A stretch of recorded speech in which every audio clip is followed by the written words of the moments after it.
Lionel Messi মাঠে নামবেন আর জাদু দেখাবেন না, এমনটি খুব কমই দেখা গেছে। আলজেরিয়ার বিপক্ষে বিশ্বমঞ্চে আবারও একবার দেখালেন। ৩-০ গোলের জয়ে হ্যাটট্রিক করে শুধু আর্জেন্টিনাকে উড়ন্ত সূচনায় এনে দেননি, ছুঁয়ে ফেলেছেন বিশ্বকাপ ইতিহাসের সর্বোচ্চ গোলদাতার রেকর্ডও। এমন এক স্মরণীয় রাতের পর সামাজিক যোগাযোগ মাধ্যমে আবেগঘন বার্তা দিয়েছেন তার স্ত্রী আন্তোনেলা রুকুজ্জো।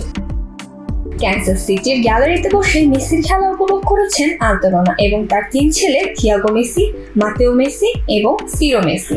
মাঠে মেসির প্রতিটি মুহূর্তে সাক্ষী ছিলেন তারা। ম্যাচ শেষে পরিবারের সঙ্গে তোলা কয়েকটি ছবি সামাজিক যোগাযোগ মাধ্যমে পোস্ট করে আর্জেন্টিনা অধিনায়কের প্রতি নিজের ভালোবাসা ও মুগ্ধতার প্রকাশ করেন আন্তোনেলা।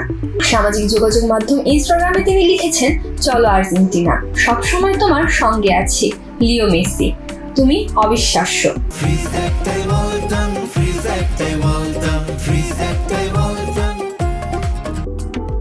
আন্তোনেলার এই সংক্ষিপ্ত বার্তায় যেন দ্রুত ছড়িয়ে পড়ে সমর্থকদের মাঝে, কারণ এটি শুধু একজন সমর্থকের প্রশংসা নয়, বরং এমন একজন মানুষের অনুভূতি যিনি মেসির পুরো ক্যারিয়ার জুড়ে সবচেয়ে কাছ থেকে তার সংগ্রাম, সাফল্য এবং আবেগের সাক্ষী হয়ে আছেন।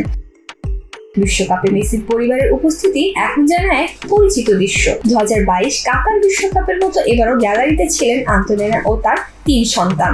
2018 সালে জন্ম নেওয়া তার ছোট ছেলে সিরো প্রথমবারের মতো বাবার বিশ্বকাপ যাত্রা দেখেছিল কাতারে, আর এবার যুক্তরাষ্ট্রের মাটিতেও পরিবারের সমর্থন পেয়ে শুরু করলেন নিজের 6ঠ বিশ্বকাপ।